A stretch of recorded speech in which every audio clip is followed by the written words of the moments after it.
Tu sais, dans la vie, il y a du monde fin. Ben, aujourd'hui, à La Vie est belle, je reçois le plus fin de la planète, Marc Hervieux. Super belle rencontre, passe une belle heure avec lui. Et je vous fais une promesse, c'est que d'ici la fin du balado, vous allez avoir envie de prendre votre char et partir vers Sainte-Adèle-PQ pour aller à son nouveau café. Ça va vous tenter.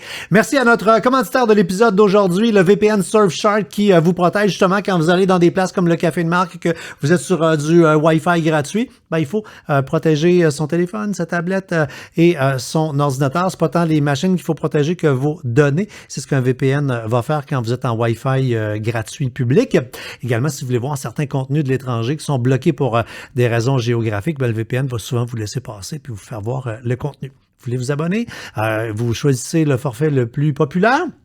3 mois gratuits grâce au code qui est dans la description du balado, peu importe la plateforme sur laquelle vous nous écoutez. Et également, vous pouvez directement aller sur surfshark.deals/Bellevie pour avoir le rabais. Et je vous fais un petit clin d'œil en terminant sur notre boutique en ligne, boutique.ca, qui s'écrit BOUTIC.ca. Boutique dans laquelle on fait des vêtements avec des citations, le fun, liées à chaque épisode du balado. Pour vrai, pendant 2 secondes, allez là. Il y a vraiment des affaires super le fun, dont le plus populaire, je peux pas vivre sans jeun. Eh oui, c'est un gilet, un hoodie, c'est pas un t-shirt. OK, je me ferme la trappe. Et on laisse notre ami Marc Hervieux parler. Balado, épisode 66. Marc Hervieux. 3, 2, 1...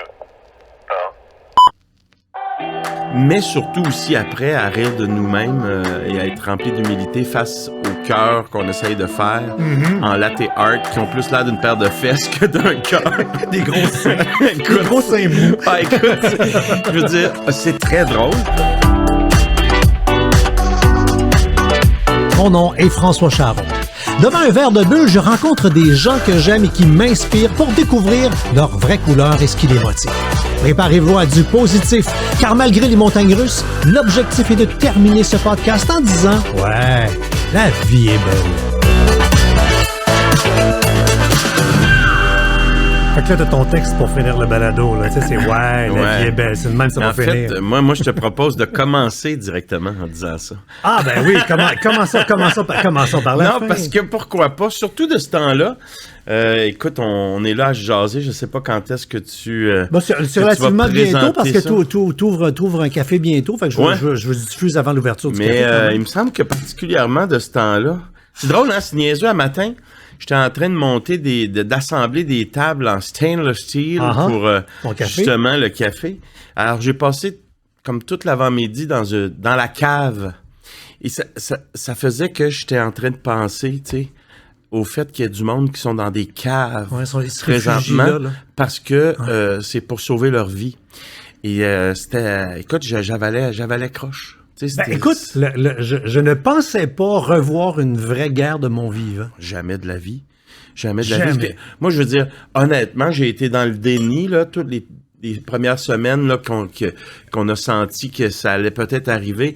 J'étais dans le déni complet parce que mes filles, évidemment, m'en parlaient. Puis je disais, écoutez, énervez-vous pas avec ça. Ça n'arrivera pas. Ça, je veux dire, c'est des menaces, c'est ci, c'est ça. Vous compreniez, on est le 2 mars. Fait que peut-être que ce qu'on dit... hey, ce serait tellement le fun, on diffuse dans quelques jours, que tout ça soit fini. Ben, tellement. Hey, je le souhaite. C'est rare que je souhaite d'être en dehors de mes pompes et d'être off-beat. Je veux être off. Je le souhaite, je veux dire, complètement. Hey, c'est pas rien. Là, tu sais, t'as vu des images de gens... je pense à un jeune grand-père qui s'est mis debout devant un tank, qui s'est mis à genoux. Une autre image, t'as des tanks qui veulent rentrer dans une ville ou un village. Les gens sont là, debout. Sans armes. Puis là, mais en même temps, c'est des humains là dans le tank. Ils font, attends une minute, toi, voyons donc, c'est des civils, calvaire, on va virer de bord. Ouais, non, j'ai de la misère à... Merci pour le verre de bulle. Cheers. J'ai de la misère à comprendre, en fait, que ce soit réel. Puis, toi qui es dans ce monde-là, là, de ça, là, les interwebs, là. Les internets et compagnie, là. Je veux dire, qu'est-ce qu'on peut faire pour arrêter ça, la désinformation, puis les abus de transformation d'informations, puis je veux dire, c'est moi, je pense que la seule façon, c'est d'être actif par le positif. C'est-à-dire que quand tu vois le prix à payer est cher, là, mais quand tu vois, à la guerre comme à la guerre, quand tu vois de la désinformation, c'est de contre-attaquer avec de la véritable information. Et de pas avoir peur de le faire, parce que c'est à tout niveau. Tu vois, c'est con. La semaine passée, dans un autre balado que je fais lié à mon site web techno, on raconte qu'on peut pas changer puis là, ça va te toucher avec les rénovations que tu es en train de faire dans ton café. Tu sais, officiellement, là, si tu as changé un thermostat ou que tu as posé une lampe, tu n'avais pas le droit. Tu sais, on le fait tout. Là, mais les règles disent que...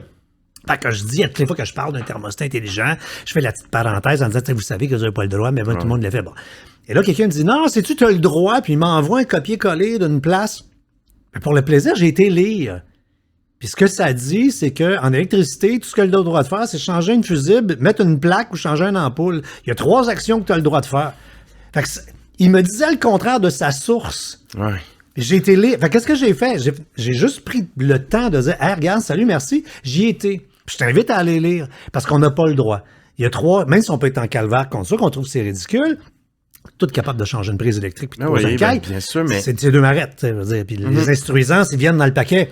Ils nous disent quoi faire pour être illégal, tu sais. Fait que, bon, enfin, bref, que veux-tu? Fait que t'es là-dedans, là, t'es dans ton café? Ah oui, ben, en fait, là, c'est pas mal fini. En fait, là, je suis dans la partie très, très agréable. Moi qui ai vécu dans les répétitions toute ma vie, des répétitions, évidemment, de spectacles. C'était ton poste de réseaux sociaux aujourd'hui, j'ai fait la répétition du manger. Là, on fait des répétitions de situations réelles fait qu'on invite des amis, tu sais, puis ils nous commandent des affaires.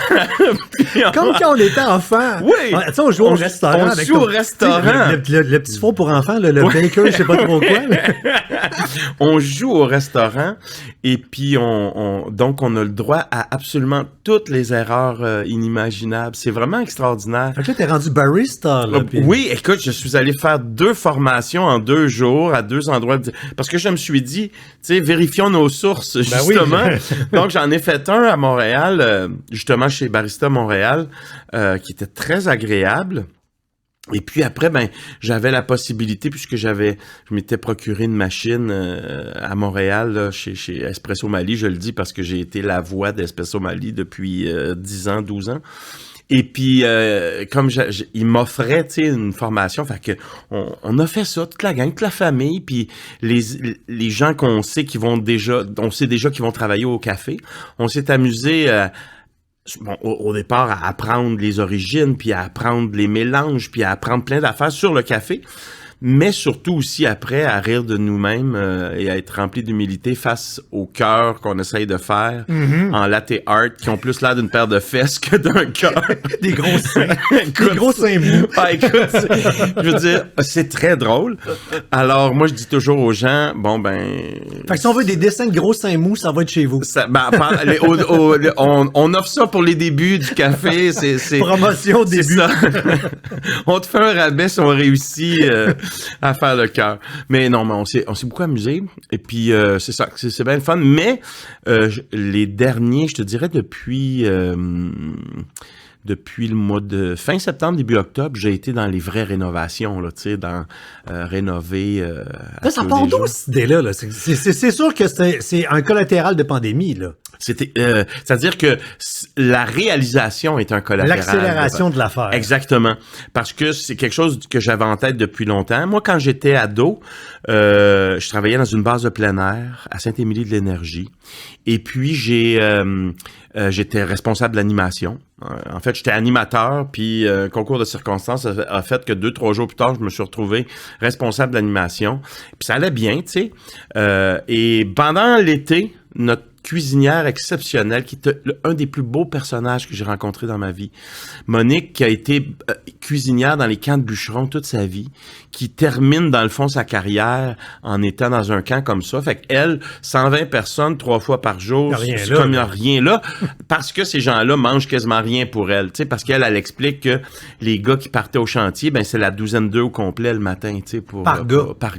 Puis quand ils reviennent le soir, c'est la tarte au complet. Puis le jambon par gars. C'est ça, tu sais. Fait qu'elle expliquait tout ça, puis elle nous... Tu sais, un beau personnage, mais sage, tu sais. Donc, cette madame-là, pendant l'été, à un moment donné, fait un infarctus, un après-midi dans la cuisine. Son repas du soir est préparé, donc on sert avec l'équipe de la cuisine. Mais là, le soir, on arrive, puis il y a une réunion du personnel, puis il dit, qu'est-ce qu'on fait? Qu'est-ce qui se passe? On a des bouches à nourrir. On a 120 personnes demain matin, 3 fois, demain, 3 fois par jour, puis... Juste les toasts. Oui, exactement, tu sais. Et donc... le directeur général, très sûr de lui que l'équipe de la cuisine va dire, en fait, quand je dis l'équipe, là, c'est 2 personnes, tu sais, je veux dire, sont 3 dans la cuisine. Et donc, finalement, justement, les 2 dames qui sont là avec elle disent, attends, non. Nous autres, on n'est pas Monique, là. On peut pas faire ça, là. On veut pas faire ça. C'est pas Monique, c'est super Monique. C'est ça. On peut pas faire ça. Moi, j'ai 17 ans, tu sais. Puis moi, je viens d'Hochelaga Maisonneuve, puis on a été élevés comme ça. Il y a absolument rien d'impossible, même si on n'a pas les moyens. Oh, ça, c'est les parents, là, qui t'ont injecté ça dans les veines. Ouais. Fait que, quand je sens qu'à un moment donné, le directeur a l'air plus d'un chevreuil sur l'autoroute, là, tu sais, parce que dans ses yeux, c'est comme le néant, la panique. Moi, je lève la main, puis je dis, je vais le faire, moi. L'insouciance. Ouais, exactement. Puis je vais le faire en me disant, je l'ai vu faire depuis quelques semaines. Fait que je sais que si on fait c'est de la cuisine familiale, je la connais, cette cuisine-là. Puis si on fait un macaroni à viande, je le sais que elle faisait 3 lèches frites de la grandeur des lèches frites qu'elle a. Fait que là, je sais qu'il faut que je fasse... Fait que, tu sais, c'est pas si compliqué que ça, puis c'est une espèce de menu qui revient parce que les gens restent 8-10 jours. Puis il devait avoir des recettes à quelque part. Non. Ça, il n'y avait rien. Parce que c'était tout dans sa tête. Et là, t'appelles maman. L'affaire, c'est que, en plus, pour Monique, tu sais, Monique, admettons, j'y ai parlé plus tard. Mais Monique qui me dit, non, mais dans ça, t'oublieras pas de rajouter, je sais pas, moi, une pincée de sel. Mais une pincée, pour elle, c'est une main complète. C'est sûr. Parce qu'elle cuisine pour 120 personnes. C'est une demi-tasse, la pincée. C'est ça. Tu sais, alors, et donc, ça s'est fait. Ce que j'ai fait, en fait, c'est que, il y avait les dames qui étaient là. J'ai appelé ma sœur Julie, de qui je suis assez proche. J'ai 2 sœurs, Maryse et Julie. Puis Julie, elle enseigne, c'est une prof. Fait qu'elle est en vacances l'été. Fait que j'ai dit, toi, tu le sais pas, mais tu t'en viens. Tu es réquisitionné. Et son mari, son chum, était aussi disponible pour s'en venir. Fait que les 2 se sont emmenés, puis on a fait ça. Et là, tu sais, ces années-là, là, c'est... on fait la cuisine, on rentre dans la cuisine à 6h30 le matin, on finit à 8h le soir, puis on va prendre une douche, puis avec son mari, André, qui était un grand ami, on revient à 9h parce qu'on fait une boîte à chansons jusqu'à 1h du matin, parce que c'est un guitariste, lui. Fait que ça a été ça, donc, et dès ce moment-là, j'avais ça dans la tête. Quand j'ai étudié au conservatoire, moi, j'étais gérant à la Petite Ardoise sur Laurier. Oui! Ouais, exact. Oui. Là, on remonte quand même il y a 30 ans et plus, tu sais. À l'autre siècle. Exactement. Et c'était un restaurant très à la mode, hein. Tout le monde allait là, puis tout ça. Puis il y avait le service traiteur à côté, puis moi, je m'occupais beaucoup du service traiteur. Puis j'avais toujours eu ça dans la tête, tu sais. Puis après, est arrivé la carrière, j'ai fait ma vie, puis j'avais toujours ça en tête. Et la pandémie a fait que tout s'est arrêté pour tout le monde, évidemment. Mais moi, j'avais proposé déjà à Flammarion une idée de faire un livre un peu de recettes un peu spéciales. C'est-à-dire un livre où il y a des anecdotes qui amènent à des recettes, qui amènent à des choix musicaux ou à des suggestions musicales. Et tout de suite, moi, j'avais été bien impressionné de ça parce que ça faisait déjà 4-5 ans que j'avais proposé ça à Flammarion. Mais quand je suis allé m'asseoir dans le bureau chez Flammarion, je suis sorti de là avec un contrat dans les mains. Et ça, je m'attendais pas à ça, tu sais. Dis donc, on va aller jaser. C'est ça. Et donc, là, tout le monde me dit, on fait ça cette année. Non, j'ai pas le temps. J'ai une tournée, j'ai un nouveau disque, j'ai ci, j'ai ça, j'ai une émission de télé, j'anime à la radio. L'année prochaine. Et quand est arrivé le 13 mars, moi, j'étais en tournée, j'avais fait Nelligan, l'Opéra Nelligan au TNM à Montréal. On était en tournée. Il nous restait quelques spectacles, pas trop quand même, mais quelques-uns. Et peut-être 2 semaines après le 13 mars, je reçois un courriel de l'éditrice chez Flammarion qui est très simple comme courriel, qui dit « Allô Marc, j'espère que ça va bien. tu peux pas me dire que t'as pas le temps. Et c'est textuellement ce qu'elle a écrit. C'est très drôle parce que avant qu'on se parle, avant que j'arrive ici, dans l'auto, ça faisait des semaines, peut-être même 2-3 mois qu'on s'était pas parlé. Elle m'a appelé. Alors, quand t'as commandé un troisième? Des fois, j'ai peur quand je vois son nom sur l'afficheur parce que je m'attendais pas à faire ça dans ma vie, tu sais. Mais j'avais eu cette idée-là. Puis c'est probablement la raison pour laquelle le premier livre, tu sais, il s'est rendu dans des concours puis dans des situations incroyables. T'as gagné, là. Ouais. C'est quoi le nom du prix? Le World Cookbook Award. Quand même. Donc, meilleur premier livre de cuisine au monde. Ça, tu peux pas gagner ça 2 fois, ce prix-là. Ça, tu peux pas gagner ça 2 fois, mais en principe, dans ma tête, je pouvais même pas le gagner 1 fois. Ouais, mais c'est fou. Je pensais pas. C'est un des meilleurs livres de cuisine au monde. C'est ça. Et tout ça part donc de rêves. De rêves qui arrivent à cause d'un camp de vacances. C'est ça. À preuve qu'il faut tellement faire vivre des affaires à nos ticus, là. Ouais. Faut leur faire vivre 1 million d'activités parce qu'on sait pas où ça va les amener. Non seulement il faut faire vivre, mais tu sais, moi, ça m'est arrivé souvent de dire des affaires ou parler de projets puis de me faire un peu regarder croche ou me faire dire, écoute, ça arrivera jamais. Puis être toujours déçu de quelqu'un qui pense comme ça. Parce que moi, même si je suis sûr à 100% que le projet ou le rêve se réalisera pas, je vais en parler pareil. Oui, mais ça, il y a une grande théorie, là. Je veux dire, parce qu'il va arriver. Moi, je suis un adepte du livre et de toutes les théories. Demandez, vous recevrez, remplis l'univers. Quand je jasais avec Caroline Néron, il y a une couple de jours à ce micro-ci, où elle vend des bijoux, que t'écris ton affaire, tu le mets dedans. Mais toutes ces affaires-là, ça marche, gang. Certain. Ben oui, parce que si tu demandes rien à la vie, elle te donnera rien. Exact. Je suis entièrement d'accord. Fait que pendant des décennies, tu as demandé à un café ou un restaurant, peut m'amener là, paf. Comment ça se passe? Tu marches... là, tu vis à je vis à Moore Knights. OK, c'est à Moore Knights. Et la décision arrive un peu de la même façon, parce que donc, je l'ai dans la tête depuis longtemps. Et en février, donc, il y a 1 an, j'ai 5 concerts à aller faire en Abitibi. On est dans une situation particulière, c'est la pandémie. Les Laurentides sont en zone rouge. L'Abitibi est zone de couleur, ben oui. L'Abitibi est zone orange. Donc, on a la permission d'aller faire les spectacles en Abitibi à 50% d'occupation. Mais comme moi, je viens d'une zone rouge, tout ce que j'ai le droit de faire, c'est d'aller faire mon spectacle puis de retourner dans ma chambre d'hôtel puis that's all. Ah, c'était cette période. Hey, quand même. Exact. Même que pour le déjeuner, là, je reçois une petite boîte en carton avec même un œuf cuit dur emballé dans un petit sac. Tu comprends? C'est surréaliste, là. Exactement.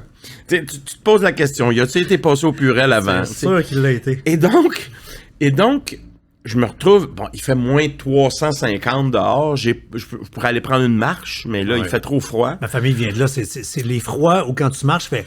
Oui, j'ai des souvenirs extraordinaires de ça ou de... La neige en Abitibi sonne pas comme la neige ailleurs. Oui, exact. Ou de glace après la porte, à l'intérieur, après la poignée de porte, à l'intérieur, dans les coulisses de certains théâtres. En tout cas, peu importe. Ouais. Et donc, ça fait que je me retrouve beaucoup dans ma chambre à attendre que je puisse aller faire le spectacle. Et donc, je suis beaucoup trop sur Internet et à un moment donné, je suis beaucoup trop à me dire « Oh là, j'en ai assez de perdre mon temps. » Parce qu'à un moment donné, tu tournes en rond, là, tu sais. Ben oui. Et donc, quel bon timing pour s'offrir un café, le gouvernement les ferme, tu sais. Ben là, exact. En fait, là, je me suis dit, Marc, faudrait que tu revoies ta façon de penser parce que tu es dans l'industrie du spectacle et de la restauration. Changer ta médication des deux, là. Mais tout ça pour dire que je me suis dit, ben c'est peut-être le bon temps pour au moins, en tout cas, chercher un local et prendre justement la pandémie pendant que, anyway, j'aurais pas de rush dans la tête à me dire, il faut absolument qu'on rouvre le plus vite possible, tout ça. Ça va m'occuper. Tu sais, ça va faire que je vais avoir du temps pour le faire. Je vois 3 locaux disponibles. Dans ma tête, c'était Sainte-Adèle. C'est très... regarde, je voulais Sainte-Adèle. J'avais vu qu'ils avaient commencé à refaire la rue des restaurants puis des petites boutiques, tout ça. Espèce de la rue Valiquette, qui est la rue commerciale, si tu veux. La belle rue, la vieille rue de Sainte-Adèle. Fait que je me suis dit, tiens, on va regarder ça. Je trouve 3 locaux Et le lendemain... Donc là, t'es dans ta chambre en Abitibi. Je suis dans ma chambre je suis à Amos. OK. Et le lendemain, j'ai fini, là. J'ai mon dernier show le soir. Le lendemain, je prends l'auto. Alors, je me dis... Oui, parce que non, tu m'en dehors de la région. Oui, tu peux pas rester là. Il faut que tu partes le plus vite possible. Sac ton camp. Mais là, le lendemain, je me dis, écoute, je pars de bonne heure. Moi, je me lève très tôt. Moi, à 4h30, 5h, c'est déjà la journée partie. Ah oui, le parc. Ouais. Donc, écoute, il est rendu 5h30, je suis déjà en route. Je me dis, à 9h, quand les bureaux ouvrent, si j'ai du réseau, j'appelle l'agent d'immeuble, je prends rendez-vous. 9h, écoute, tu sais, il y a des grands bouts, t'en as pas de réseau? Non, absolument. J'en ai du réseau. J'appelle. Tu sais, quand la vie veut, là. Exact. Là, déjà, je me dis, c'est un signe, oui, c'est un signe. Là, j'appelle, puis là, finalement, je dis, mon GPS me dit qu'à 1h30, je vais être à Sainte-Adèle. Donc, c'est-tu possible de visiter? Oui. Et cet agent-là avait 2 des 3 locaux que je voulais voir. On est allé voir les 2 locaux, mais le premier qu'on a vu, c'est celui dans lequel j'ouvre le café, puis c'était instantané, le coup de foudre. Mais il était vendu.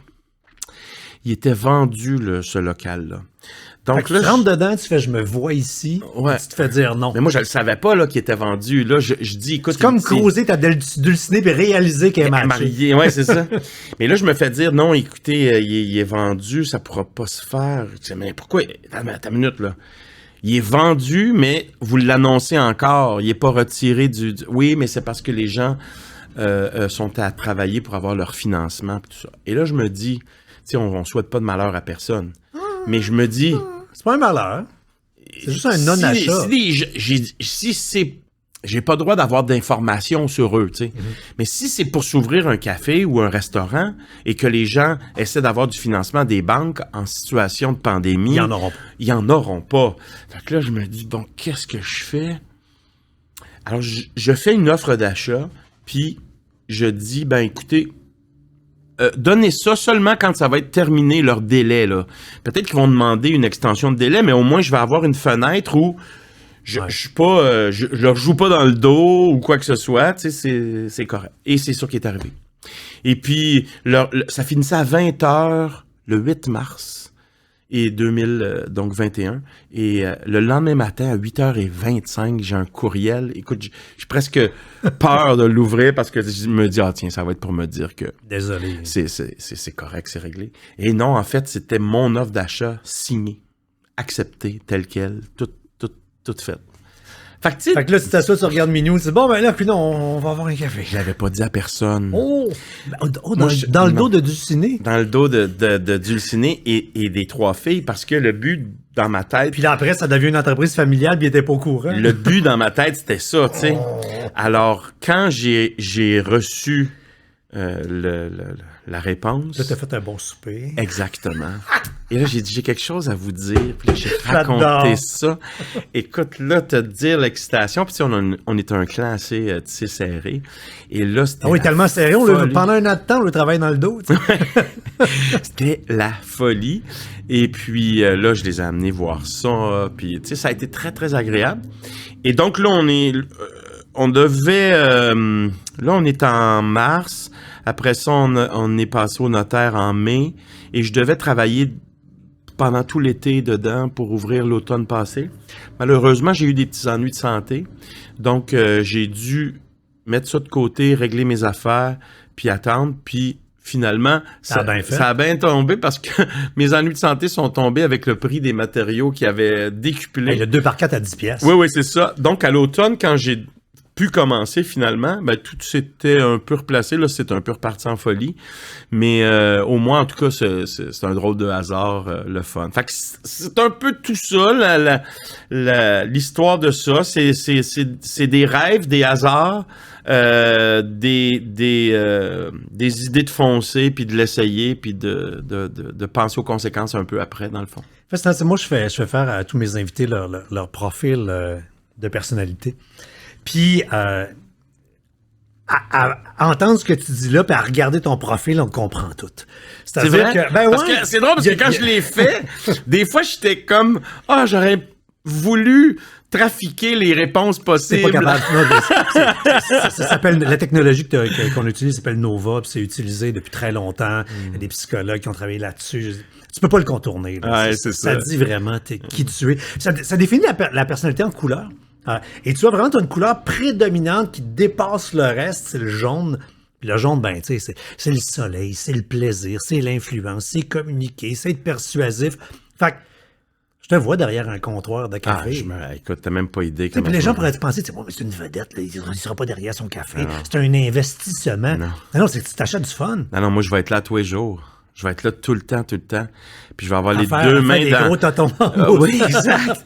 Je vais avoir les mains dans la pâte, puis autant que je vais aller jaser avec du monde. Puis c'est sûr que tu vas jaser. Ah oui. Un profil de même. Là. C'est déjà de même, tu sais, présentement, parce que pendant les rénovations... les répétitions. Oui.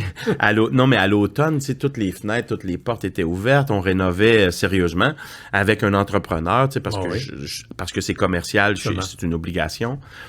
Mais tu peux juste faire des affaires de décoration. Sauf que moi, j'étais là pareil, parce que c'est moi qui a fait le look, tu sais, puis que fait que c'est moi toi qui l'architecte designer. Ouais, c'est ça. Puis moi, c'est moi qui disais aux gars, ah non, on va faire ça de même. Puis des fois, je disais, ouais, ben finalement, ça, on l'a fait de même, mais on va le refaire. Tu sais, c'est pas ça que je veux. Et les gens s'arrêtaient, venaient jaser. Et puis, c'était super. Cet hiver, l'hiver a bien commencé là-dessus. Il n'y avait pas trop de neige, mais là, depuis 2 mois, ça n'a pas de sens. Là. Il neige aux 2 jours dans Laurentides, en tout cas. Mm-hmm. Et moi, je le pèle tout à bras parce que je dis tout le temps, c'est ça qui me garde en forme. Ouais, le cardio. Exact. Puis moi, si tu me dis, faut aller au gym, là, je tombe en dépression. Fait que c'est pas bon. Mais si tu me dis, va pelleter à court, moi, y aller. Ah oui. Fait que... Et je fais ça, mais là, les gens viennent me jaser aussi. Fait que, et c'est vraiment... Puis là, de ce temps-là, ben, il y a des gens qui se doutent, est-ce que c'est ouvert, est-ce que c'est pas ouvert, tout ça. Fait qu'ils viennent.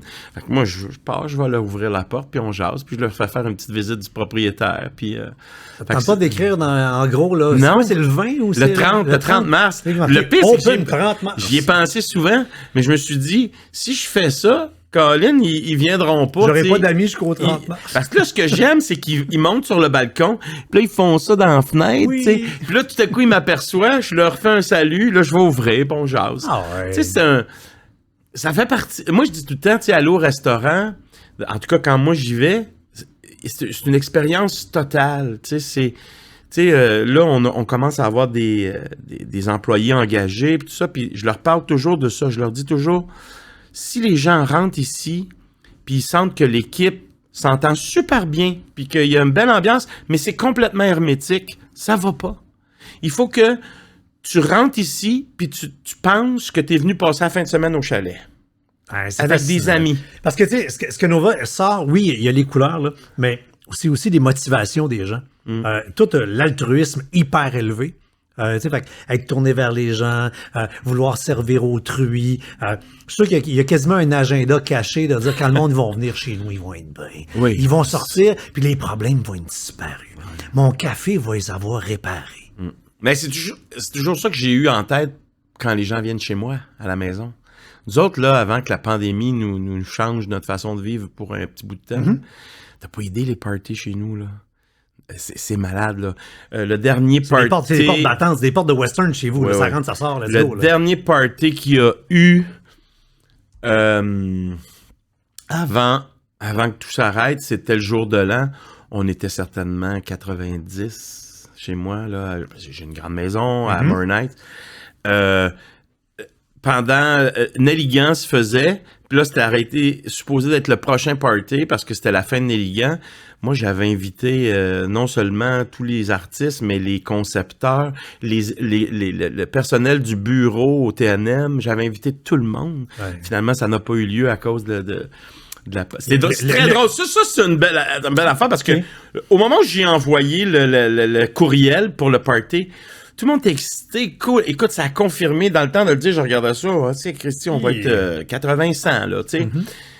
Et là, c'est tellement flyé, ça devait avoir lieu le vendredi. Le mercredi après-midi, donc on est rendu, là, je sais pas, peut-être 15 mars, là, à peu près. Là, il y a une personne qui répond à tout le monde en disant, ouais, peut-être que c'est pas prudent. Et là, bang, bang, bang, bang, bang, des dominos. Ouais, oui. Et là, jeudi matin, là, on est 4,5 là, à vouloir le faire. Fait que finalement, j'ai dit, écoutez, on va attendre. Ta grosserie n'était pas faite. Là. Ma grosserie n'était pas faite, une chance. Quoique chez nous, tu sais, on gère ça. Écoute, tu sais que les 2 livres que j'ai faits, moi, j'ai fait les recettes entièrement à la maison et je les ai cuisinées. Je les ai mis dans une assiette. Je me suis en allé dans le solarium où on avait installé les caméras, les spots, tout ça. On a pris les photos qui s'en allaient dans le livre. Mais moi, je cuisinais en fonction de mettre la recette dans le... Fait que je faisais pas une portion pour faire une belle assiette, là. Je faisais la vraie recette. Fait que... OK, t'es de même, toi, tu dis... Parce que souvent, les photos dans ces livres-là, c'est pas les vraies affaires. Non. C'est pas les vraies affaires. Non, moi, j'ai tourné de publicité pour les producteurs de lait du Québec. Il fallait qu'on ait une image où de la crème tournait. On a assis avec de la crème. C'est tellement laid de la crème à la TV. Fait qu'on a fini avec des galons de colle Lepage. Fait que le monde, il regardait à la TV, là, la colle Lepage tournée, puis il faisait menoum, ça a l'air bon.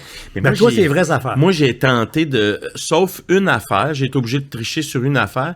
Dans le premier livre, j'ai un chapitre sur les têtes de violon.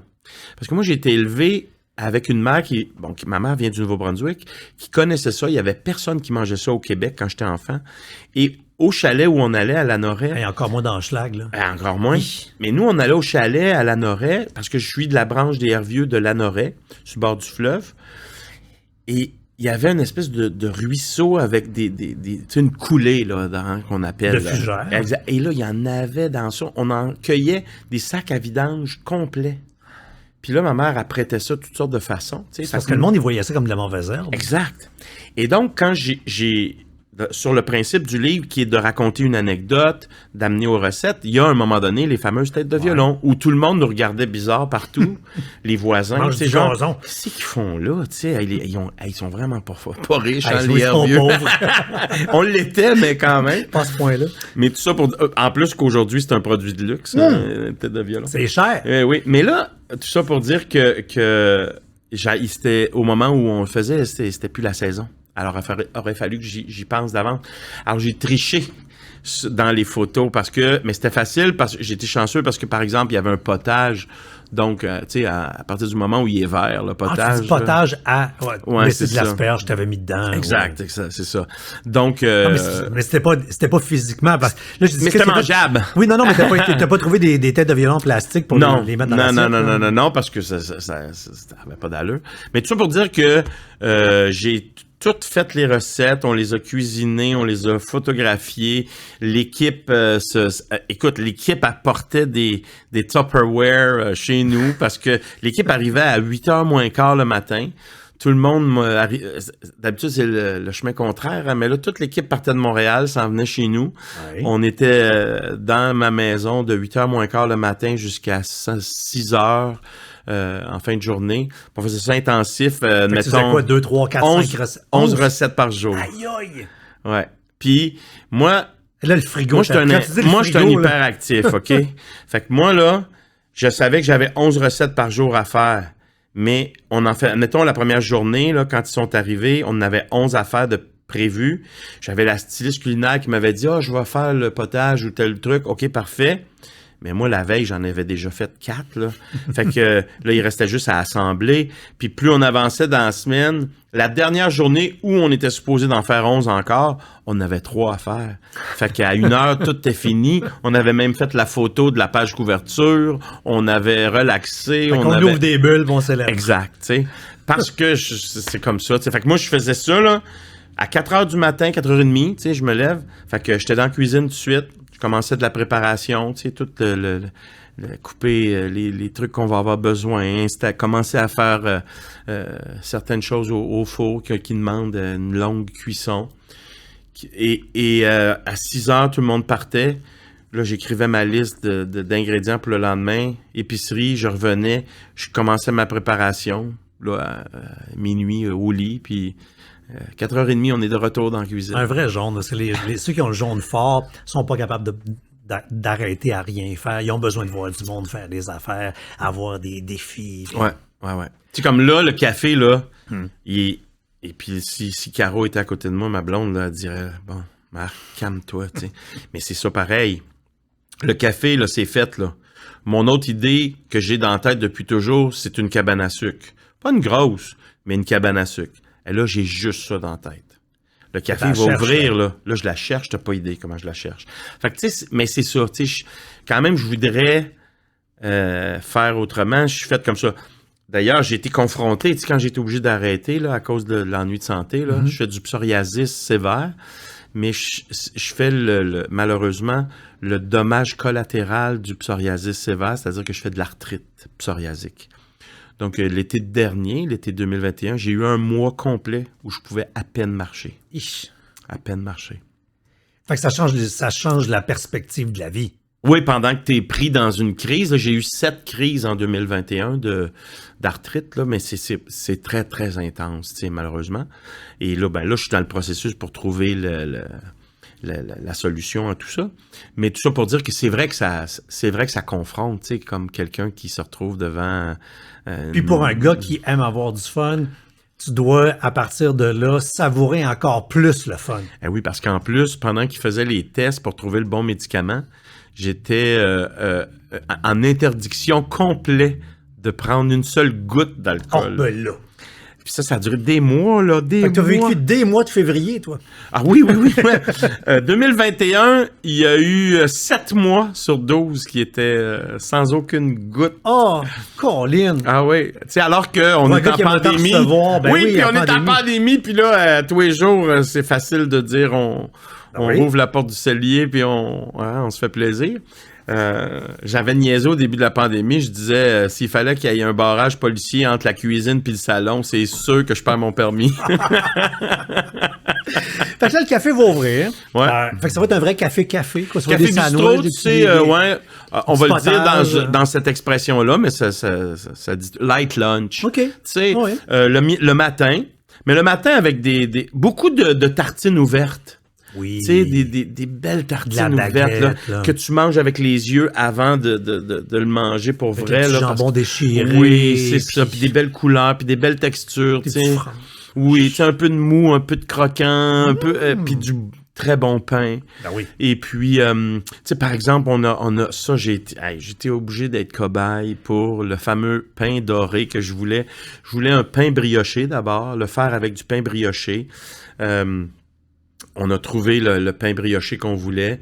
Puis je voulais pas une tranche, là. Je voulais une vraie tranche. Oui. Pour ceux qui nous écoutent, on est en vidéo et en audio, là, le vrai tranche, là, c'est du... du 2 pouces, là. Pouces, là. Ouais.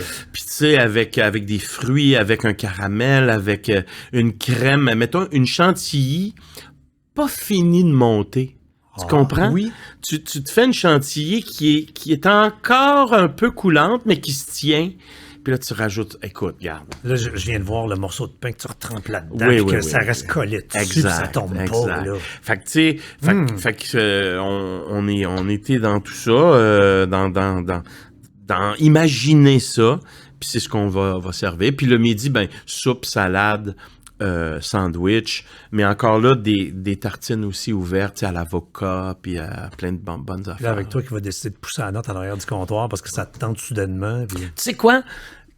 Quand là, j'avais l'idée du restaurant, pendant longtemps, mon restaurant était comme un restaurant que j'ai fréquenté qui est à 2 pas de ton studio ici, là, qui s'appelait Le Grain de Sel. Ben écoute, j'étais fan fini du Grain de Sel. Moi, c'était des amis, là, Dominique, ça a été des amis, là, je te parle de ça. Dominique est un des bons chefs que j'ai connus. Dominique Roquet. Et toute la famille, j'ai connu toute la famille. Et puis, on venait là tout le temps. Puis lui, il avait une cuisine ouverte. Oui.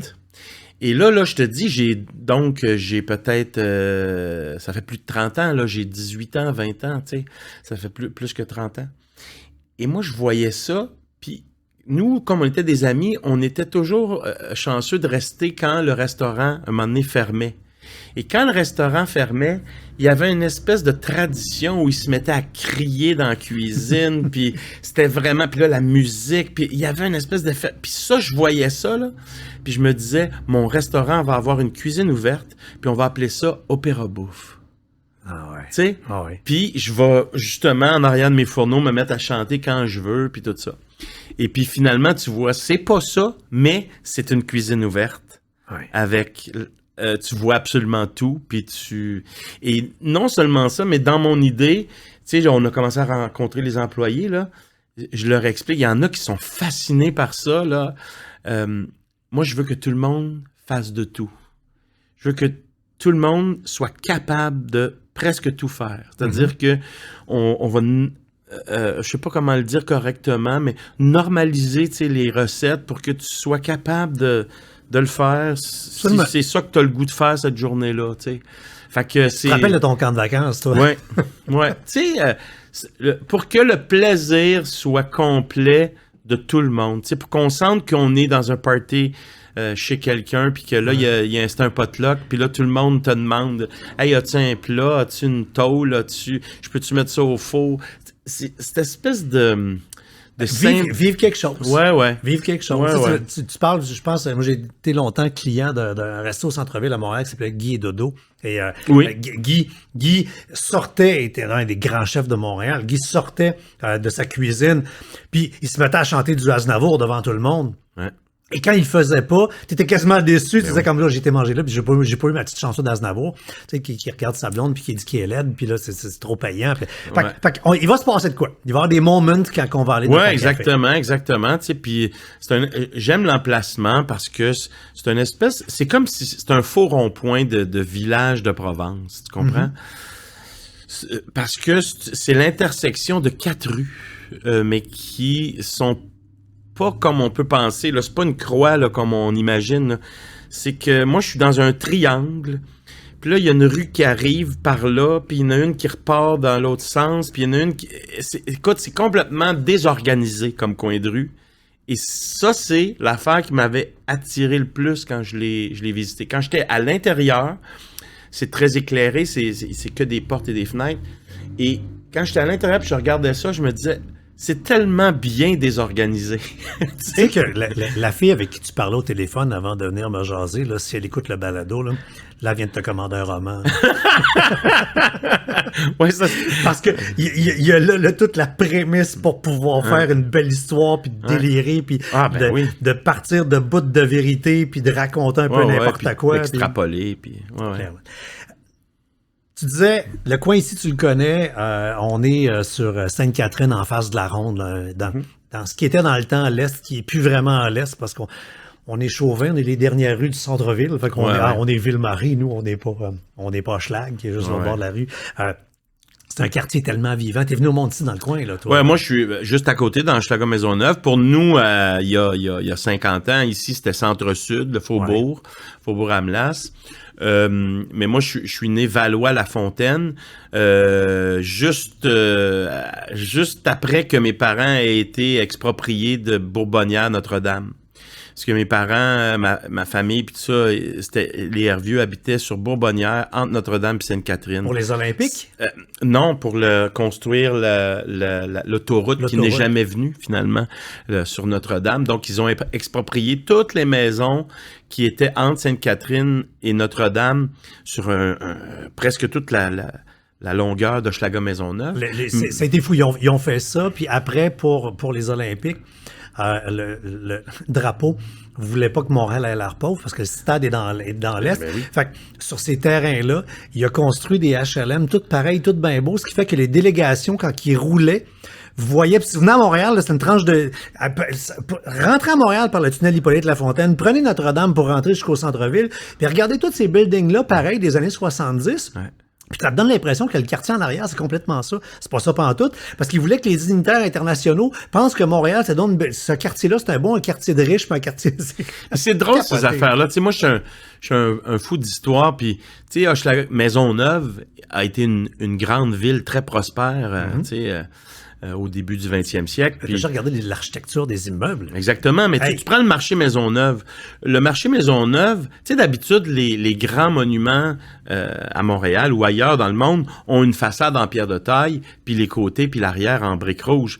Mais comme le chemin de fer passait en arrière du marché Maisonneuve, ils ont dit, les gens de Maisonneuve, on va construire le marché Maisonneuve en pierre de taille sur les 4 côtés, les 4 surface parce que on veut que les gens qui arrivent en train fassent « Wow, Maisonneuve ».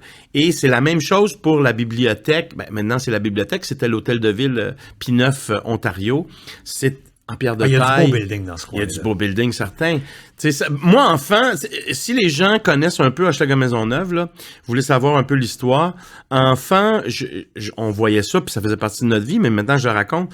T'as Hochelaga, qui est plus la partie ouest, donc de Hochelaga Maisonneuve. Après ça, t'as Maisonneuve. Mais il y avait Viauville aussi à l'époque. Oh mon Dieu! Et quand tu marches sur les rues qui sont est-ouest, que ce soit Sainte-Catherine, Adam, La Fontaine, Ontario, que tu marches après à l'est de P9, là, à un moment donné, tu vois que il y a une maison en briques rouges, puis la maison suivante est en pierre de taille grise. Sa façade est en pierre de taille. Et toutes les maisons de Viauville sont en pierre de taille parce que les pierres venaient de la carrière de M. Viau, qui était le propriétaire de la biscuiterie Viau.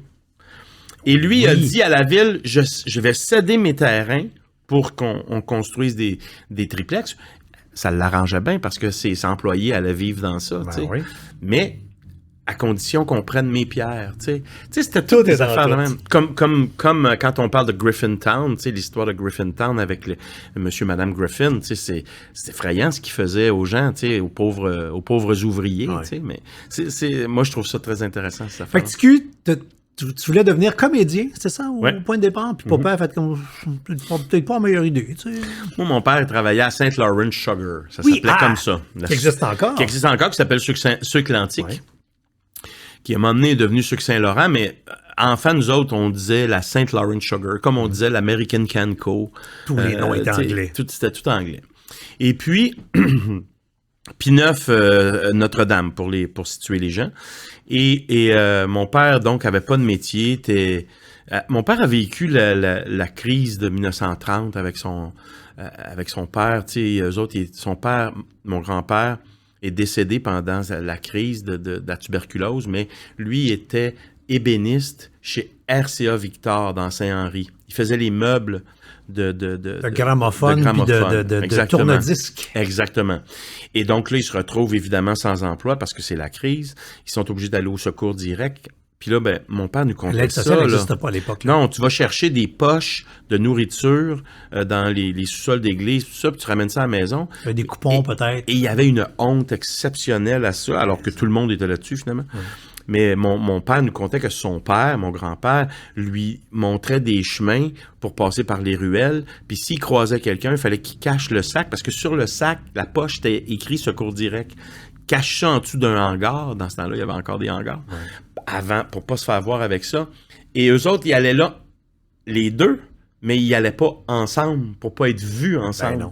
Tu sais, c'est quand même des affaires incroyables. Les Britanniques appellent ça « keeping up the appearance ». Oui, exact. Ah ouais. Puis quand j'ai dit quand j'ai 16 ans, puis que je dis à mon père, j'aimerais ça être un acteur, puis un chanteur. Puis il a la soupe populaire, là. Mais mon père était extraordinaire. Mon père avait presque 100 ans, il m'a eu tard, tu sais.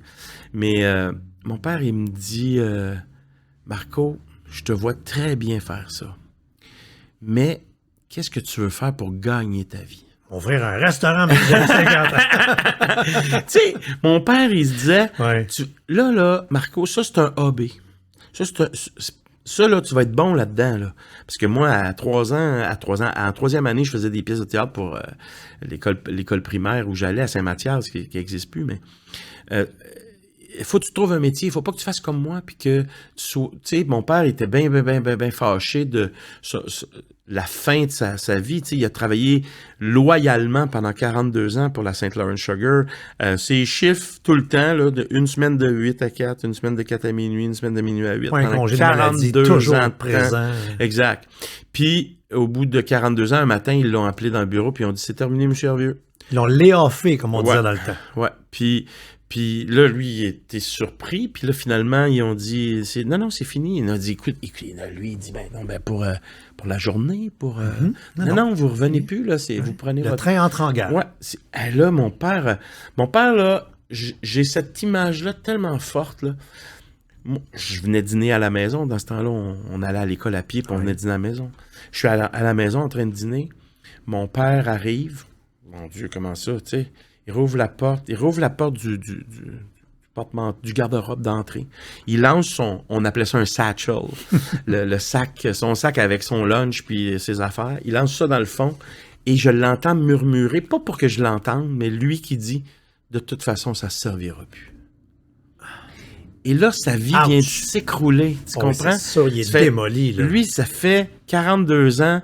Il a tout fait pour que ses enfants manquent jamais de rien. Puis là, il est défait. Il a quel âge? Il a 60 Il a 62 seulement. Fait que tu sais, tu retrouves un job à cet âge-là. Non, tu sais, puis tu sais, à 62 ans, il y a 35 ans, t'étais vieux. Oui, c'est le 80 d'aujourd'hui. Là. Exact. Oui, absolument. Maintenant, tu t'en vas chez Renault Dépôt puis t'as un job en 6 minutes. Puis moi, j'ai pas de souvenir de mon père. Je l'ai toujours vu vieux parce que, tu sais, il m'a eu tard. Fait que dans ce temps-là, t'étais vieux de bonne heure. Là, mais tout ça pour dire que ça l'a... Puis après, il a travaillé pour moi parce que moi, je l'ai écouté. Là, quand il m'a dit « Qu'est-ce que tu vas faire? » Finalement, je suis allé étudier en graphisme. Je suis devenu graphiste. J'ai ouvert mon bureau de graphiste parce que rapidement, justement, encore une fois, j'ai voulu provoquer les affaires. T'as même pas fini tes études? Non. Les Macintosh venaient de sortir. Hey, ça dessine bien. Hey, ça, c'était révolutionnaire. Ah oui.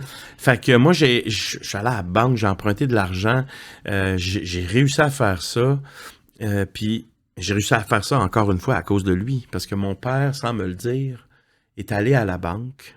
L'histoire, là, c'est que moi, je vais à la banque, j'ai 16 ans. J'emprunte 20 000 $ pour acheter des... Attends, 20 000 $? Ouais. On est en 85. Ouch! Ouais.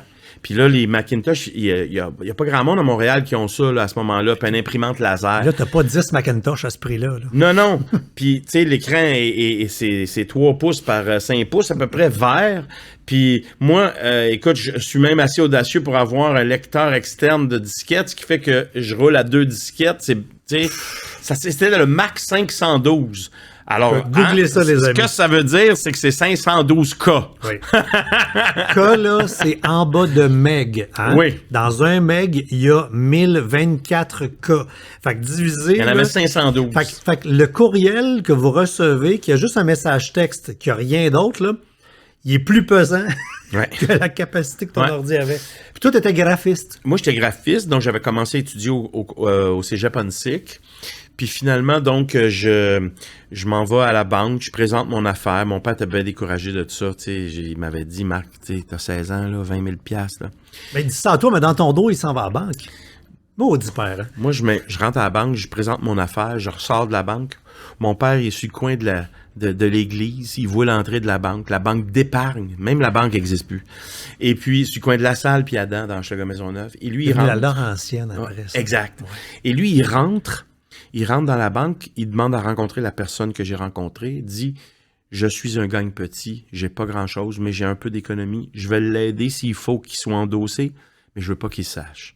Je veux qu'il pense qu'on a eu confiance en lui. » Ce qui fait que moi, je reçois un appel 3 jours plus tard me disant « Je suis accepté. » Monsieur Marc, bravo, on croit en votre projet. Là, est-ce que vous pouvez passer signer? Oui, mais je sais pas si mon père... Non, on n'a pas besoin d'endosseur, parce que mon père m'avait dit, oui, je vais t'aider, Marco, tu sais. Et donc, je m'en vais à la banque, je signe, j'ai mon prêt, je repars de là, je loue un local, j'achète un 512, j'achète une imprimante laser. Hey, une imprimante laser, ça faisait facilement 3 pieds par 3 pieds, puis ça faisait 50 livres. Un pied de haut, ça pesait 1 tonne, ça faisait seulement du 300 points au pouce. On était impressionné de ça. Mais oui, c'est de la haute résolution. Mais moi, toutes les imprimeries de Montréal m'appelaient pour que je fasse de la typo de dernière minute. J'écrivais la phrase parce que les autres avaient un problème, mettons une faute d'orthographe dans un livre. Là. Bon, ben, moi, je réécrivais la phrase. Je passais ça dans la cireuse. Je collais ça, je mettais ça dans un taxi, j'envoyais ça. Je veux dire, je faisais 110 heures. Là, les plus jeunes font quoi dans un taxi? Oui, mais c'est parce qu'à l'époque, il n'y avait pas Internet. Non. Fait que si on voulait se livrer de quoi, moi, je me rappelle, on avait, ça s'appelait des zip drives. C'était l'ancêtre des disquettes, mais à gros format. Ouais. Tu mettais ça, puis là, du monde en bicycle au centre-ville qui se promène. Puis là, vite, là, faut envoyer à cassette. Ouais. T'envoyais à cassette. Ah ouais. C'était ça, tu sais. Fait que moi, j'ai fait ça. Puis là, ben mon père, comme on racontait tantôt, qui était mis à la porte, ou en tout cas à la retraite, forcé à la retraite, j'ai dit, c'est une excellente nouvelle, viens-t'en travailler avec moi. Fait que mon père travaillait avec moi au bureau de graphisme. Puis ça n'a pas duré longtemps, malheureusement, parce que mon père, d'anxiété, a fait des infarctus, puis est décédé. Les hommes de cette génération-là, après leur retraite, volontaire ou fort, ils étaient brûlés puis ils mouraient 2, 3, 4 ans après. La phrase qu'il a dit tellement souvent dans la cuisine, là, parce que ma mère travaillait à l'extérieur, il voyait maman partir le matin et il disait, ça le fendait le cœur. Lui, il disait, c'est ça, moi je suis fini. Je suis fini. Ouais. Ça, là, c'est les mots là, de mon père. Je comprends. Et là, donc, lui, il est à la maison, j'ai dit, viens travailler avec moi. Mon père fait toutes les livraisons, fait le contact avec les gens. Écoute, ça marche super bien. On est donc au début de l'été. Et puis, le 30 décembre, en fait, le 30 novembre, il rentrait à l'hôpital, puis il est décédé le 30 décembre, l'avant-veille du jour de l'an. Et donc, ça s'est arrêté rapidement. Mais 3 ans plus tard, moi, je suis allé donner, j'avais pris ce prêt-là de 20 000 $ sur 10 ans. Mais 3 ans plus tard, je m'en vais faire... Clairer la dette. Clairer la dette.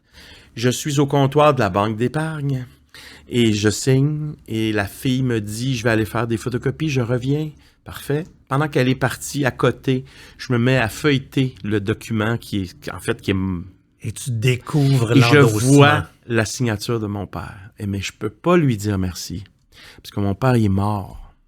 Oui, mais il n'y avait pas besoin de ce merci-là. Ouais. Et là, tu sais, je repars de là. Je dis, je vais passer par chez ma mère. Je m'en vais chez ma mère, je lui dis, « Hey, maman, j'ai fini le prêt sur 3 ans au lieu de 10 ans. Bravo, Marco. J'ai une question pour toi. » Et ça veut-tu? Je viens de voir qu'il y avait la signature de pas partout dans le document. C'est quoi ça? Elle dit, t'étais pas supposé de le savoir. Ah oui, c'est ça. Fait qu'il voulait pas le merci. Non. Il voulait pas le merci. Non, il voulait pas. Il voulait pas. Tu sais, pour moi, c'est une histoire... extraordinaire. T'sais. Puis mon père qui avait pas tant d'éducation, mais qui avait un cœur immense, gros comme la terre, t'sais. Il y a plein d'affaires qui me disaient, parce que moi, j'étais son Marco, là, on est 4 enfants, mais j'étais le bébé, j'étais un accident vraiment, un vrai accident, là, trop tard, puis lui... On peut les aimer, les accidents. Oui, c'est ça. C'est un accident pareil. Oui, exactement. J'ai pas manqué d'amour pour autant, là. Mais parce que comme je dis tout le temps, moi, j'étais chanceux. Quand je regarde beaucoup d'amis que j'avais dans Hochelaga Maisonneuve, moi, on était dans la même situation, on était pauvres. Mais chez nous, on le savait pas. On le savait pas pantoute. Parce que il y avait pas de dépendance, il y avait pas de violence, il y avait pas de... Puis on pensait que tout le monde était comme nous autres. Parce qu'il y a plusieurs types de pauvreté. Il y a la pauvreté économique, mais il y a d'autres pauvretés. Fait que vous étiez juste pauvre économiquement. La pauvreté du cœur, c'est bien pire que la pauvreté économique. Puis l'Internet, dans ce temps-là, c'était l'encyclopédie en 28 volumes qu'il y avait dans le salon. Ouais. C'était ça, l'Internet. C'était le famille 2000 qui traînait dans le salon. Avec les volumes rouges, là, nous autres, il était bien fier d'avoir acheté ça. C'était un gars qui passait à la porte puis qui vendait des encyclopédies. Il vendait ça aux débalayeuses. Exact. Ouais. Puis moi, j'ai été là-dedans toute mon enfance, à découvrir le monde là-dedans. T'sais. Fait que rapidement, le bout qu'on sait, mais rapper dans ce que tu dis là... pas de formation, tu te présentes en 91 aux auditions de Don Juan, tu ramasses ça, après tu t'envoies à l'école, diplômé à 27 ans, mais là, diplômé comme chanteur lyrique. Là. Oui. Ouais, parce que je voulais pas faire les affaires à moitié, tu sais. Je suis rentré. Ouais, c'est ça. Je suis rentré dans ce monde-là un peu par la fesse gauche, tu sais, parce que j'ai su qu'il y avait des auditions pour une pièce de théâtre qui était au théâtre Denise Pelletier, à la NCT, à la salle à côté, Fred Barry, la petite salle. C'est Don Juan revient de guerre. Et dans ça, il y a plein d'extraits de Don Juan, tu sais, le personnage de Don Juan utilisé à toutes les sauces. Donc, forcément, à un moment donné, il y a un extrait de Don Giovanni de Mozart. Et moi, je me dis, je vais essayer d'avoir ce rôle-là. Je suis pas dans le monde du spectacle, je suis pas professionnel, je suis pas dans l'Union des artistes, je suis pas tout ça, mais je connais une fille qui joue là-dedans, qui réussit à me faire inscrire sur la liste. Et je vais chez Archambault, j'achète le disque, j'achète la partition pour pouvoir faire semblant. Si j'arrive avec la partition, je me dis, ils vont me prendre au sérieux. Ça a l'air d'un reel. C'est ça. Fait que j'arrive à l'audition un samedi matin et je chante ce qu'il avait demandé. En regardant tes feuilles. En regardant mes feuilles, mais en comprenant rien, à répéter à l'envers, puis bon, j'avais quand même un peu de... Mais j'avais appris à l'oreille, tu sais, ce que je devais faire. Et là, on me dit, est-ce que tu peux rester pour donner la réplique à la Zerlina? Parce que moi, je faisais donc le personnage de Don Giovanni. La Zerlina vient cet après-midi, on a plusieurs filles qui viennent auditionner. On aimerait ça que tu donnes la réplique. Pas de problème. Mais en même temps, là, je panique en tabarouette parce que je me dis, qu'est-ce qu'ils vont me demander de chanter une autre avec chanson elle? qu'une autre feuille. Fait que là, ils me disent qu'est-ce qu'ils veulent. Je peux pas m'en aller sur Internet puis écouter la toune, là. Ben non, il n'y a pas YouTube. Là, je cours chez nous, écouter mon disque. J'apprends la toune et je retourne à l'audition dans l'après-midi en ayant appris la toune là, à 4e vitesse. Puis je la fais dans l'après-midi. Puis là, j'ai pas de nouvelles de l'été. Fait que je comprends que c'est pas moi. Mais finalement, à la fin de l'été, j'apprends que c'est moi. Puis là, en fait, je l'apprends en moi appelant puis disant « Écoutez, j'ai pas eu de nouvelles. » Hein? Mais là, on pensait que c'était clair pour toi, là. Vu, on t'a gardé toute la journée. C'était clair pour nous que c'est toi. Fait que, tu sais, c'est arrivé de même. Non, je connais pas ça, mais non, monsieur. c'est ça. Fait que finalement, donc, j'ai fait la production. Puis après ça, ça a été le coup de pied pour faire des auditions pour rentrer au conservatoire. J'avais fait des auditions pour les universités, pour le conservatoire, tout ça. Puis finalement, j'ai choisi le conservatoire. Tu sais, après, ça a déboulé, tu as travaillé partout, tu t'es ramassé un in-house au Metropolitan. Ouais, j'ai jamais joué sur scène dans un show, mais j'étais... en fait, ce qui est arrivé, c'est que dans notre métier, il y a beaucoup dans les très grandes maisons comme là, le Metropolitan, de deuxième York, cast. Quand même. Ouais, deuxième cast. Fait que moi, je vivais à New York 4-5 mois par année pour être deuxième cast, jusqu'à temps qu'à un moment donné, ça soit mon tour, tu sais. Mais je suis un hyperactif. Fait que moi, être sur le deuxième cast, c'est le cheval de course avec une barrière d'en face. T'es en cage. Fait que un jour, il m'offre encore un deuxième cast d'un très gros rôle, ben oui, d'un très très gros rôle, les Contes d'Hoffmann, donc le rôle d'Hoffmann. Puis je suis pas bien avec ça, là, puis je me dis non. Puis là, je consulte partout alentour de moi, puis tout le monde me dit « Fais pas ça, Marc. Fais-le, accepte, fais pas ça. » Moi, parce que moi, je leur dis « Je vais refuser. Ouais. » Puis finalement, même si tout le monde m'avait dit de ne pas refuser, j'ai refusé. Ben parce que t'es qui tu es. Après, tu fais des albums pop, tu fais un album de Noël. Ouais. Toi, tu fais ce que tu veux dans la vie. Exact. T'es un électron libre. Oui.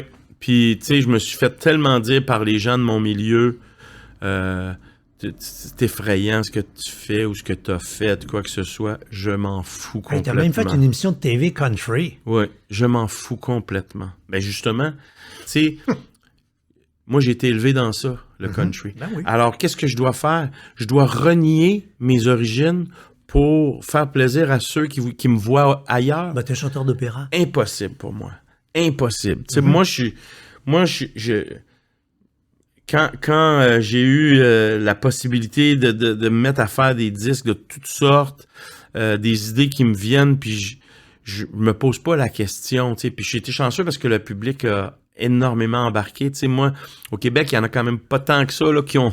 Moi, j'ai plus de 500 000 disques vendus, tu sais, depuis... Tu sais, l'expression « te suivre dans ta folie ouais. », c'est vraiment ça que les gens ont fait. Parce ouais. que là, t'arrives avec un album de reprise, le monde embarque là-dedans, tu chantes du Michel Louvain, puis là, c'est comme « Ah ouais, let's go ». T'as comme... Il y a peu de gens qui ont cette espèce de laisser-passer-là. Totalement vrai. Et en même temps, j'ai l'impression que le monde n'a pas leur laisser-passer tout simplement parce qu'ils se le donnent pas. Ben moi, en fait, tu sais, quand j'ai eu l'idée puis que j'ai voulu faire ça puis que, tu sais, il fallait que je m'associe avec certaines personnes, tu sais, je savais pas nécessairement comment ça marchait puis il fallait quand même avancer beaucoup d'argent pour faire ces affaires-là parce que les gens réalisent pas, tu sais, aujourd'hui, avec la musique qui est si accessible, ça nous coûte quand même 100 000 $ faire un disque puis le mettre en marché puis tout ça. Dis-nous le montant que Spotify t'envoie dans une année pour le fun. Je vais te tiens... J'ai reçu, il y a 2 semaines, là, j'ai reçu 60 et 25, genre. Pas 60 000, là, 60 $. Et 25. Tu vas faire plus au déjeuner dans ton café à Sainte-Adèle qu'un an ou quelques mois sur Spotify. Puis ton album t'a coûté quand même le prix que t'as dit. C'est le même prix, là. Ça coûte pas moins cher à faire de la musique. Je suis chanceux parce que les gens encore se le procurent. Moi, j'en vends encore des albums physiques. Tu fais un album physique, beaucoup à en vendre. Je fais du show. Les gens vont te voir. C'est ça. Mais tu peux pas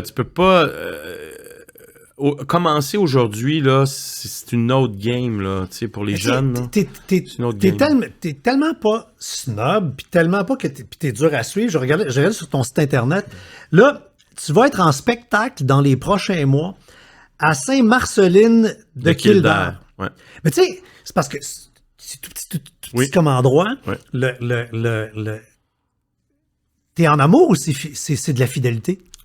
Qu'est-ce qui fait que Marc Hervieux qui se présente, tu peux remplir les églises que tu veux, pourquoi tu te ramasses dans ce village-là? Regarde, quand est arrivée la fermeture, la dernière fermeture, j'étais en résidence au Capitole à Québec, là, j'avais plus de 6000 billets à gérer, à remplacer, là, c'était plein à tous les soirs. Moi, j'aime le monde, j'aime le contact, j'aime ce que je fais, j'aime chanter, j'aime être sur scène. Puis pour moi, je dis toujours, tu te forces pas plus parce que tu es dans une grande salle de concert ou que tu es à l'église à Sainte-Marceline de Kildare. Tu te forces de la même façon parce que tu as du monde devant toi puis tu fais l'affaire que tu aimes faire. Fait que pour moi, il y a pas de... Il y a vraiment aucune différence entre les deux. Mais tu sais que pour d'autres, il y en a. Hein. Puis, oui, je le sais.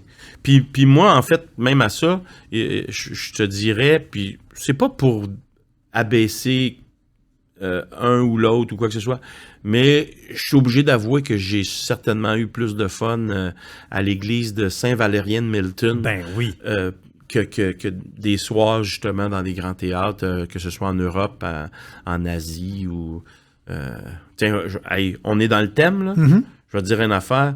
T'sais, on le voit, là. Moi, je suis allé chanter. Moi, j'ai été invité à chanter à Saint-Pétersbourg, au Mariinsky. J'ai fait Traviata. C'est la pire expérience humaine de ma vie. Ce qui, sur papier, est censé être l'ultime rêve d'un chanteur d'opéra. Exactement. Puis là, on le voit, là, Valérie Gergiev, qui est un grand ami de Poutine, là, qui est viré de partout. Si jamais vous le rencontrez, vous lui direz que la Traviata 2001, en décembre 2001, j'ai toujours pas reçu mon chèque. Tu comprends? Fait que, tu sais, sauf que ça, hein, il y a des gens qui vont m'aborder en me parlant de ça, puis en voulant pas me parler du show à Sainte-Marceline de Kildare. Un jour, j'ai fait un documentaire sur ma propre vie, là, puis je le voyais très bien que le réalisateur voulait pas me parler de ça, il voulait me parler du Mariinsky. Mais moi, j'avais le goût de dire, ouais, mais attends une minute, là, le Mariinsky, là, c'est la pire expérience de ma vie. Ça fait beau sur un CV. Mais la réalité de la vie, là, c'est pas ça, là. Mais ce qui se passe dans cette petite salle-là, quand toi, tu arrives là, triplement content d'être là, les gens qui sont dans la salle, qui te remercient d'être là, parce que pour avoir fait beaucoup de tournées à travers le Québec, quand tu t'en vas en région, j'ai ce mot-là, il faudrait trouver un autre mot, on se comprend, là. Moi, on dit que le monde sont contents d'avoir de la visite. Moi, je vais te dire, ils sont contents. Une des affaires qui m'a le plus impressionné, je rencontre systématiquement, après les spectacles, je m'en vais direct. Quand je reviens au salut, là, je dis merci aux gens, puis je dis, bon, on va en faire une autre, bien sûr. Puis là, je dis toujours, vous savez quoi, quand ça va finir, partez pas tout de suite, laissez-moi passer, parce que je m'en vais m'installer en arrière. Et puis, je vais être là, puis on va jaser autant que vous voulez. Puis, je le fais toujours. Puis, un jour, on faisait une tournée à Napoli. Je chante des chansons en napolitain. OK? OK, t'es en Italie, là. Je suis partout au Québec et je chante des chansons en napolitain. Il y a 99,9% de la salle qui comprennent pas un mot de la soirée. OK? Je m'en souviens comme c'était hier, on est au lac, on est à Dolbeau-Mistassini. Puis là, il y a un monsieur qui vient me voir après. Écoute, j'aurais pas voulu me retrouver dans une ruelle avec lui. Un méchant taupin, OK, avec des paluches pas possibles, là, 2 fois ma main dans son pouce. Oh oui. Il me serre la main. Ouch! Puis il me regarde droit dans les yeux, puis il me dit « Merci d'avoir amené la grande musique chez nous. » Il avait jamais entendu ça de sa vie. Ouais. Sa femme l'a obligé à venir. Il a babouné tout le long à y aller. Il a babouné. Là, il repart... tu sais, là, il s'est passé de quoi dans sa vie. Puis ça, là, ça vaut 100 fois Ben oui. Certaines grandes salles. Clairement. Puis il y a des soirs dans des grandes salles, tu vis quelque chose d'extraordinaire aussi, tu comprends? Clairement. Moi, c'est pas pour dénigrer un ou l'autre. Là. Non, mais c'est pour ça que quand on tout. voit dans la liste des shows qui s'en viennent que tu vas être dans cette c'est salle ça. de même. C'est Cool. ça, c'est ça. Petit cul, t'es allé au cinéparc? Tous les samedis avec les voisins d'en face au chalet, les Venditti, des Italiens. Peut-être que c'est de là que vient mon amour si incroyable de cette culture-là, puis à tous autant de la musique que de la bouffe, que de la vie, que de la façon d'être. Donc Sylvia Venditti m'amenait... J'étais le chaperon en plus parce qu'elle avait son chum, puis et on est encore en contact. Hein. Moi, j'ai ça beaucoup dans tous mes amis, là, les amis de théâtre amateur du Marché Maisonneuve quand j'avais 13 ans. C'est encore mes amis. Il y a beaucoup de fidélité. Si tu viens à un de mes spectacles puis que tu regardes les musiciens, c'est tous des musiciens qui ont fait plus de 1000 spectacles avec moi. Si tu regardes le gars qui est mon chef des cordes, François, on était ensemble, et les 4 cordes en fait, on était ensemble au conservatoire. Mais ton premier groupe de musique s'appelait pas La Gang de Chum? La Gang de Chum. Bon, ben, gars, ça disait tout, là, tu sais. Comme d'autres disent, en rafale, je veux passer ma recherche, je veux pas avoir travaillé pour rien. C'est comment chanter... Moi, j'étais un peu bavard. Ben non, j'adore ça. Il y avait ce qualificatif-là dans le test que tu m'as fait passer. Ben, un jaune, c'est grand gueule. D'ailleurs, moi, je le suis. Le commentaire qui revient le plus souvent dans les commentaires sur les réseaux sociaux au balado, c'est « Charon, peux-tu fermer sa gueule, laisser parler les invités? » Là, je réponds au monde « Non, parce que c'est pas une émission de radio, c'est un balado. » Ouais, fait que si m'en parler tant que ça me tente. Oui, exactement. C'est comment chanter l'hymne national au Canadien? C'est extraordinaire parce que j'ai été élevé là-dedans, parce que j'ai été élevé par un père qui jeune, allait beaucoup au forum, qui était un fou du Canadien, puis qui a pas vécu... qui n'a pas vu ça, là, que moi, je chante pour les Canadiens, parce que là, ça a été plus marquant dans les séries l'année passée, la saison dernière, mais je l'ai fait bien avant ça, puis je l'ai fait dans toutes sortes d'événements, je l'ai fait autant au Grand Prix qu'à l'Impact, puis avant ça, au football, je l'ai fait mais au forum, c'est comme pas pareil. Mais exactement. Autant, mais je l'ai même fait à New York, c'est une drôle d'histoire, mais je l'ai fait là, mais il n'y a rien qui bat. Il n'y a rien qui bat le Canadien. Puis là, d'avoir eu la chance la saison dernière de faire chaque étape des séries et de même chanter en série de la Coupe Stanley, la dernière étape, tu comprends? C'était spectaculaire. Puis moi, j'ai une espèce de fantasme justement par rapport à mon père parce que il aurait tellement voulu. J'ai toujours pensé, je me vois là, j'appelle mon père puis je dis « Hey, père, je t'invite au hockey à soir. » Mon père bien content, c'est sûr. Il sait pas. Ah ouais, au hockey, tu sais. Fait que finalement, on part, on s'en va au hockey, on est assis dans les estrades. Hey, père, prendrais-tu une petite bière, un hot dog, quelque chose? Ouais, j'aimerais ça, parce que je sais qu'il aurait dit oui. Reste là, je te ramène ça. Puis là, je pars, puis j'y dis pas. Mais en fait, tout à coup, je suis sur la glace en train de chanter l'hymne national. Puis là, je reviens avec sa bière puis son hot dog. Comme j'y donne, je m'assois puis je dis rien. Comme si c'était... Il s'était passé quelque chose, une bulle de temps qui a arrêté, puis que mon père, il fait comme... J'ai-tu vécu ça ou ben non, c'est dans ma tête, tu sais? Mais je l'ai pas fait, mais j'aurais aimé ça. Ben, tu l'as fait dans ta tête, tu l'as vécu, c'est clair. Tu parlais de bière, t'es plus gin tonic, ça va? Ouais, complètement. 12 mois par année, ça c'est bon. Ouais, complètement, ouais, vraiment. J'aime pas la bière. J'aime pas l'amertume de la bière. C'est-à-dire que je suis capable de prendre une bière, mais ça sera jamais mon premier choix. Le deuxième choix, c'est le mojito tropical. C'est quoi ça? Ah ben oui, écoute, mais ça c'est typique de quelqu'un qui aime pas justement la bière. C'est très fruité. Mais c'est juste que le cliché, c'est girly comme drink. C'est juste que le mojito, en fait, c'est juste que est arrivé un jour un moment de vie magnifique avec un mojito comme ça tropical en Martinique. Sur la plage d'un endroit qu'on n'était pas supposé de se retrouver et de rencontrer un personnage justement plus grand que nature qui est un tenancier de restaurant, qui te fait découvrir la vie puis les plaisirs puis là tu le vois puis tu te dis hey, moi je me vois dans ce gars-là, tu sais, puis lui c'est son restaurant, il est serveur mais il fait la cuisine aussi. Puis, en tout cas, tu sais, vraiment un personnage. Puis là, il m'apporte ce fameux mojito tropical. Puis je bois ça. Puis c'est encore meilleur parce qu'il y a tout ce qui m'entoure. Tu sais, je suis sur une plage, là. Je viens d'aller monter la montagne Pelée qui est comme ça. Je suis brûlé mort. Tu sais, c'est ça. Puis, ce qui est très drôle, c'est que pas longtemps après ça, quelques mois, je me retrouve à Place des Arts. Je m'assois dans une première. Qui est assis à côté de moi? Ricardo. Que je connais. Ouais. Salut, Ricardo, salut. Puis là, Ricardo me dit, « Oh my God, tu reviens du Sud, t'es bronzé. » Oui. Hey, parlant de ça, il y a un gars que j'ai rencontré, là. Tu capoterais à rencontrer ce gars-là. Je l'ai rencontré sur une plage en Martinique. Il me dit, « Guy, faut le faire. » Quand même.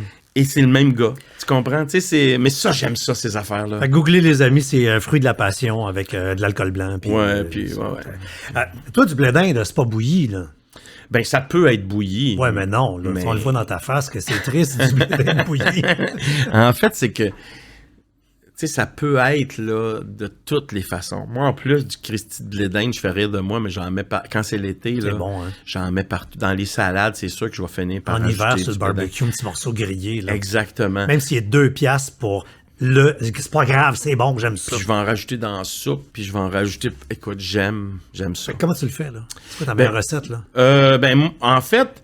L'idéal, c'est de le faire sur le barbecue, avec ses feuilles pour le protéger, tu sais, pour pas qu'il chesse, comme ma mère dirait. Mais c'est après que les possibilités sont infinies. OK, on fait pas juste l'ouvrir et le manger, là. Ben non, parce qu'après, tu peux te faire des mayonnaises ou des sauces à l'infini que tu vas badigeonner ton fameux... blé d'Inde, et puis tu peux y rajouter des épices, tu peux y rajouter des herbes, tu peux y rajouter ce que tu veux. Hey, tu sais que là, je viens de voir ton café avec les bacs de blé d'Inde à l'automne dehors, line-up de monde qui vont... C'est sûr qu'il va y avoir une épluchette. Faut que tu fasses fermer la rue, là. C'est faut sûr. Faut avec le maire, ça faire quelque chose. On là. en parle, on en parle. Le festival du blé d'Inde de Sainte-Adèle. Non, mais il faut faire ça. Il faut faire ça, absolument. Ben là. Il faut que je fasse ça, absolument. Ouais. C'est une obligation. Ah ouais. Non, mais pourquoi pas? Hein? Cette année. OK. Ben oui. Je t'invite. Quand même. Je te tiens au courant. Non, mais je vais y aller, c'est certain.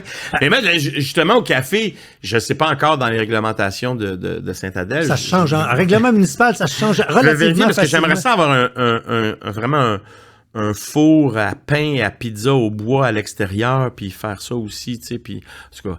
Oui. Et là, puis une terrasse. Puis pendant que c'est la saison des sucres, dehors, tu fais des soupes à l'oignon au four à bois. Tu sais? Puis qui arrive de ta cabane, convergence. Exact. Non, mais on va prendre le contrôle. Fait que, parlant de prendre le contrôle, quand il y a une gang au chalet, en hommage à ta blonde, il y a systématiquement une toune Sweet qui part. Caroline! Ah, gang. C'est ça, sûr, je l'entends. Sauf qu'on a des nouvelles paroles. Parce qu'on a un voisin spectaculaire qui s'appelle Martin. Martin, c'est un personnage que j'aime, justement. C'est un mécanicien qui a un garage de mécanique.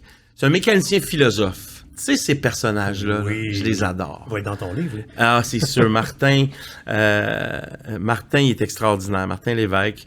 Et puis, lui, donc, quand c'est nos fêtes, il nous fait des textes où il réécrit des chansons. Et entre autres, à la fête de Caro, un jour, il est arrivé avec des nouvelles paroles sur Sweet Caroline. Parce qu'on chantait déjà Sweet Caroline. Et puis là, ben finalement, depuis ce temps-là, on chante à tout moment. Peu importe que ce soit sa fête ou non, la soirée va sûrement à un moment donné arriver à son point culminant quand ça va être Sweet Caroline. Et ce qu'il faut savoir, c'est que quand on chante Sweet Caroline, tout le monde est debout sur une chaise. C'est sûr. Ça fait partie de l'expérience. Et tu es un des rares ténors. Tu sais, tu peux penser, il sait chanter, je chanterai pas, mais toi, moi, j'ai inventé le faussage. Je suis le roi. Ça me dérangerait pas de chanter à côté de toi. Je suis convaincu. Non, tu serais le premier à faire des clins d'œil. Let's go, on continue. Moi, je le dis tout le temps, ça. Je dis une affaire, c'est ma petite phrase. Je dis tout le temps, hey, chanter, c'est la santé. La santé de la tête, là. La santé mentale. Oui, puis chanter, là, ça fait du bien. puis on s'en sac complètement, que ce soit beau, faux, tout ça. Ça dépend de ce que tu veux en faire, évidemment. Oui. Si tu veux en faire un métier, il faut qu'on se parle. Mais quelqu'un qui veut juste chanter pour le plaisir de chanter, qui chante, tabarouette, qui chante. Je demande toujours à mes invités de terminer en disant la vie est belle, mais j'ai vu ta description Instagram. Puis c'est comme la vie est belle, mais en plus long, t'as assez pas par cœur. Fait que je te l'ai dactylographié, comme disent les vieux. Fait que lis-moi donc ça pour terminer le balado. Mais je la lis souvent parce que quand j'ouvre, là, je la vois puis j'aime ça. Puis ceux qui font des faux profils, ils me la volent. Ils te la volent? Ah ouais, OK. Ouais. Bon. J'aime la vie et la vie me le rend bien. J'aime ma blonde et mes filles, les gens, la musique, la bonne bouffe, le bateau et le soleil. Vive la vie. Et j'y crois, je crois à chaque mot de ce petit texte-là. Ben, c'est moi qui vais le dire parce que t'avoir reçu à mon micro me fait dire la vie est belle. Ben, t'es bien fin. T'es bien fin. On a commencé avec, oui, on finit avec. Salut. Salut. L'épisode d'aujourd'hui était une présentation du VPN Surfshark. Pour le code promo, le lien est dans la description de ce balado.